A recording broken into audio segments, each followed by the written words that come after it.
हसन जमील साहब अस्सलाम वालेकुम। वालेकुम अस्सलाम। जी, मैं पाकिस्तान से आपको खुशामदीद कहते हैं। Thank you very much. आज डॉलर्स ने ये जो नया फ्रिज जो रेफ्रिजरेटर लॉन्च किया है, इस हवाले से कुछ कमेंट करूँगा।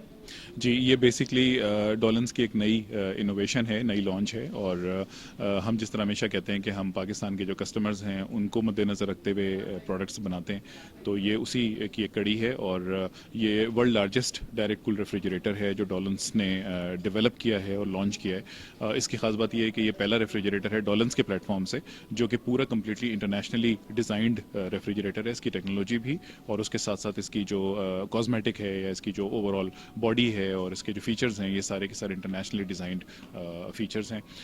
पाकिस्तान में जो कस्टमर्स हैं, हमारी जो रिसर्चेज हैं वो ये बताती हैं कि अब पाकिस्तान में कस्टमर्स दो तीन चीज़ों के लिए बड़े कॉन्शियस हैं। एक तो ये कि कस्टमर्स के पास कस्टमर्स की का जो बाइंग हैबिट है, यानी जो चीज़ें इसमें स्टोर की जाती हैं उसमें कुछ तब्दीली आई है, ख़ासतौर पर जब से ये हाइपर मार्केट्स वगैरह आई हैं। इसके बाद से फ्रोज़न फूड का कंजम्पशन बढ़ गया है। लोग एक मरतबा जाते हैं किसी बड़ी मार्केट में और वहाँ से वेजिटेबल्स और फ्रूट्स वगैरह परचेज़ कर लेते हैं या दूसरे आइटम्स परचेज़ करते हैं।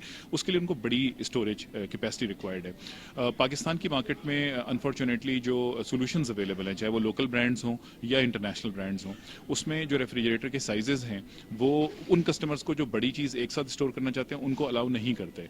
तो उसकी वजह से आमतौर पर कस्टमर्स को एक से ज़्यादा रेफ्रिजरेटर्स या रेफ्रिजरेटर के साथ एक फ्रीज़र बाय करना पड़ता है, जो कि अल्टीमेटली उसको स्पेस भी ज़्यादा कवर करता है एंड देन मतलब डबल हैसल आपके लिए उस लिहाज से होता है।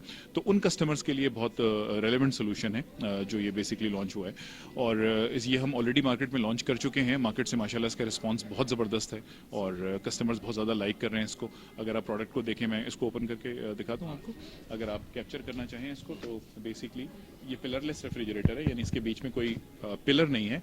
तो आप इसकी विड्थ से अंदाज़ा लगा सकते हैं कि आप इसमें कितने बड़े साइज़ की और कितनी सारी चीज़ें स्टफ़ कर सकते हैं। ठीक, इसी तरह फ्रीज़र में भी आप बहुत हेवी स्टोरेज के साथ जा सकते हैं।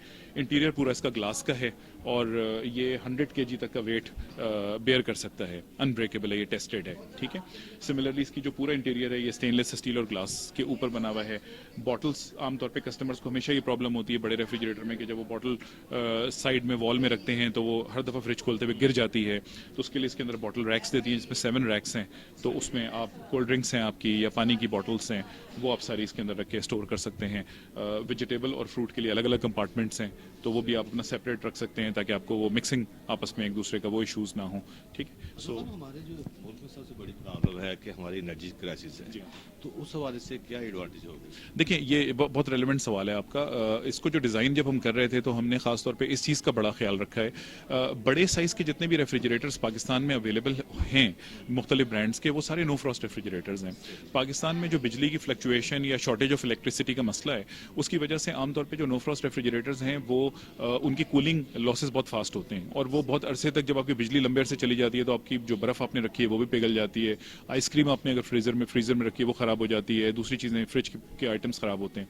तो ये इससे पहली चीज़ तो ये कि डायरेक्ट कूल रेफ्रिजरेटर है और ये पाकिस्तान की जो ये आपने जो एनर्जी की सिचुएशन बताई है उसी को मद्देनज़र रख के बनाया गया है। दूसरी चीज़ ये है कि इसकी जो टेक्नोलॉजी है, जिस तरह ये बनाया गया है, इसकी जो थिक वॉल की थिकनेस है और इसकी जो ओवरऑल इंसुलेशन वगैरह है वो इतनी स्पेशली डिज़ाइन की गई है कि आम रेफ्रिजरेटर में नॉर्मली कोई 7 से 8 घंटे या 9 घंटे तक आपकी बिजली जाने की सूरत में कूलिंग बरकरार रहती है। इसके अंदर ये टाइम 14 घंटे तक का है। तो आप समझें कि इसकी जो अगर बिजली चली भी जाती है तो कूलिंग रिटेंशन इसकी जो है वो तकरीबन कोई 14 घंटे की है, जो कि डबल है उससे जो कि नॉर्मली रेफ्रिजरेटर्स में होती है।